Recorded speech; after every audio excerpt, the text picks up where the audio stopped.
Muy buenas. Hoy vamos a meternos de lleno en ese momento exacto en que la Guerra Fría dejó de ser una simple guerra de palabras para convertirse en algo, en algo muchísimo más peligroso.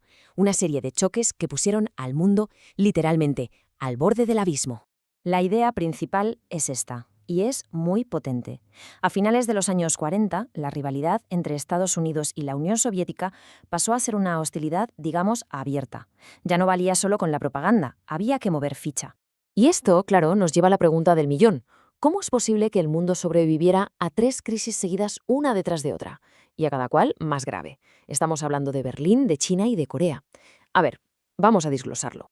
Empezamos por el principio, por el primer asalto, el primer gran pulso directo entre las dos superpotencias, la crisis de Berlín. Para entender esto hay que imaginarse el mapa. Después de la Segunda Guerra Mundial, Alemania queda dividida en 4 zonas. Pero es que Berlín, la capital, que estaba en mitad de la zona soviética, también se dividió en 4. O sea, era una especie de isla occidental en un mar comunista. Un lío tremendo. Y aquí es donde la cosa se pone tensa de verdad. Cuando los aliados occidentales deciden unificar sus zonas, la URSS reacciona a lo bestia, bloqueando por tierra todo acceso a Berlín Occidental. Y claro, la pregunta es, ¿bloquear una ciudad entera? ¿Así, sin más? ¿Cómo se supone que iban a sobrevivir? Pues la respuesta fue, sinceramente, espectacular. En junio del 48, Stalin echa el cerrojo, y la reacción de Estados Unidos y sus aliados fue montar un puente aéreo gigantesco. Durante casi un año estuvieron aterrizando aviones sin parar, llevando de todo, comida, carbón, medicinas. Fue una auténtica demostración de fuerza logística. Al final, en mayo del 49, Stalin tuvo que levantar el bloqueo. Su jugada había fracasado.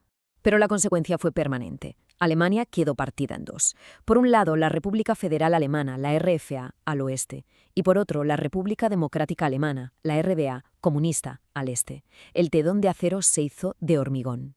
Pero justo cuando parecía que la tensión se calmaba en Europa, ¡zas!, el tablero de juego cambia de continente. El siguiente gran movimiento nos lleva a Asia. Y vaya si fue un giro de guión. De repente, el país más poblado del mundo, China, se volvía comunista.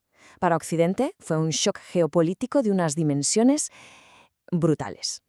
A ver, esto no ocurrió de la noche a la mañana. China llevaba desde el 45 metida en una guerra civil salvaje. Y al final, en 1949, los comunistas de Mao Zedong ganan, se imponen y proclaman la República Popular China. El mapa del mundo acababa de cambiar para siempre. Y aquí viene lo más importante. Mao va y firma un tratado de ayuda mutua con Stalin. Esto fue un triunfo diplomático gigantesco para la Unión Soviética. De golpe, el bloque comunista se extendía por todo el corazón de Asia. La Guerra Fría ya no era cosa de Europa, ahora era un conflicto global. Y esta nueva realidad, este nuevo tablero global, nos lleva directos al tercer asalto, que fue, de lejos, el más sangriento. Aquí es donde la Guerra Fría se calentó, pero de verdad, con una guerra proxy, o sea, indirecta, en la península de Corea. La situación en Corea era, en cierto modo, un calco de la de Alemania, dividida tras la Segunda Guerra Mundial por el famoso Paralelo 38. Al norte, un régimen comunista, el de Kim Il-sung, con el apoyo de la URSS, y al sur, un estado autoritario pro-occidental con el respaldo de Estados Unidos y Syngman Rhee al mando. Y en 1950, estalla todo. El norte invade el sur con la idea de unificar el país por las armas bajo el comunismo. La ONU, con Estados Unidos tirando del carro, condena la invasión y envía una coalición militar para defender a Corea del Sur. Era el primer conflicto armado a gran escala de la Guerra Fría. La cosa es que las tropas de la ONU consiguieron hacer retroceder a los norcoreanos casi hasta la frontera con la nueva China comunista, que claro, decidió intervenir. Y es aquí donde la situación se puso, digamos que, extremadamente peligrosa. Tanto que nos lleva a una pregunta que pone los pelos de punta. ¿En serio se llegó a plantear el uso de bombas atómicas? Pues la respuesta es un sí rotundo. Cuando el ejército chino intervino masivamente, el general MacArthur, el jefe de las tropas de la ONU, propuso ni más ni menos que lanzar bombas atómicas sobre territorio chino para cortar sus líneas de suministro. El mundo, literalmente, contuvo la respiración. Spoiler, por suerte para todos, lo frenaron en seco. Y por una muy buena razón.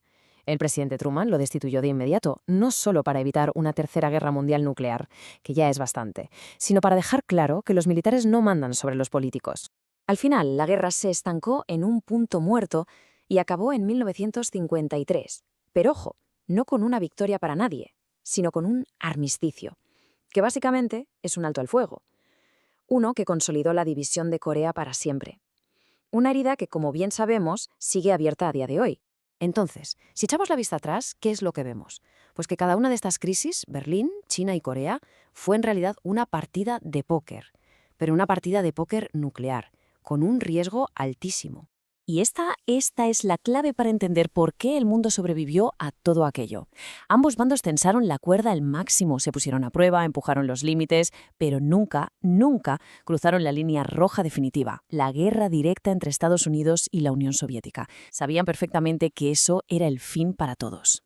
Y así cerramos el círculo, volviendo a la idea con la que empezamos. La Guerra Fría se volvió verdaderamente peligrosa en el momento en que dejó de ser solo propaganda y se convirtió en una lucha real por el poder, con consecuencias que, todavía hoy, siguen definiendo el mundo en el que vivimos.